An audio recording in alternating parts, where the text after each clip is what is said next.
La lutte revendicative, c'est l'antithèse de la lutte révolutionnaire. La lutte révolutionnaire est l'antithèse de la lutte revendicative. Mais elles ne sont pas des antithèses qui existent sur des mondes qui ne se rencontrent pas. Ce sont des antithèses du même monde, dans la même histoire, dans le même devenir et dans la même détermination historique. Qu'est-ce que la lutte révolutionnaire? La lutte révolutionnaire, c'est la lutte revendicative qui s'auto-abolit dans le parcours de sa nécessité lorsqu'elle atteint le point de son impossible reproduction. Il n'y a pas le monde revendicatif, entre les deux une frontière hermétique, et puis plus loin, le monde révolutionnaire. Le monde révolutionnaire n'est pas un autre monde que le monde revendicatif, dans un autre territoire, dans une autre géographie.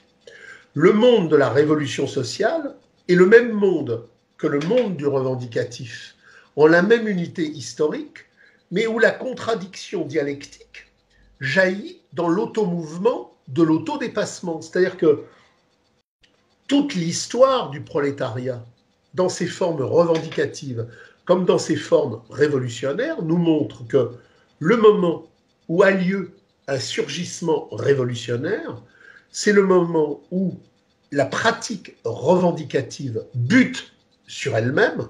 On en revient comme tout à l'heure, théorie de l'être, de l'essence et du concept, science de la logique, Grundrisse, lutte de classe en France. Je suis dans le même devenir.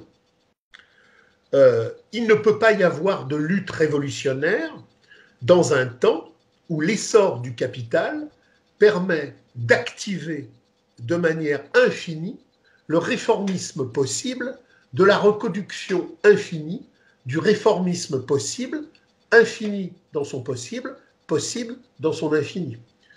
Nous ne rencontrons des luttes révolutionnaires que dans les phases historiques où les contradictions du capital, valorisation, dévalorisation, rendent impossible le rapport de réformation de la réforme. Mais la lutte commence toujours de manière revendicative, et la lutte qui commence toujours de manière revendicative devient révolutionnaire parce que la matérialité pratique du prolétariat, qui renvoie à la matérialité pratique du capital, fait qu'à un moment donné, on bute. Si en novembre, le capital avait eu les moyens de dégager 100 milliards d'euros pour répondre aux premières revendications du prolétariat sur la dictature fiscale qui s'impose au prolétariat de la périphérie. On n'aurait pas résolu la question essentielle du prolétariat qui, bien évidemment, aurait ressurgi plus tard. Mais on l'aurait considérablement brisé et nous n'aurions absolument pas pu rencontrer cette phase de ressurgissement et d'intensification radicale telle qu'elle nous a conduit de samedi en samedi à nous dire « Ah, ça fait 5 mois que la lutte de classe radicale des Gilets jaunes n'est pas rentrée dans le rang ». Donc, en fonction des phases du capital, en fonction des phases du réformisme, j'ai la définition du possible révolutionnaire qui vient. Pour le moment, les Gilets jaunes ne sont pas révolutionnaires. Ils expriment en tendance le mouvement pratique du prolétariat qui, quand il se heurte à l'impossibilité de la réforme, est obligé de faire le saut qualitatif, pratique et théorique, d'envisager l'au-delà de la réforme et donc la révolution.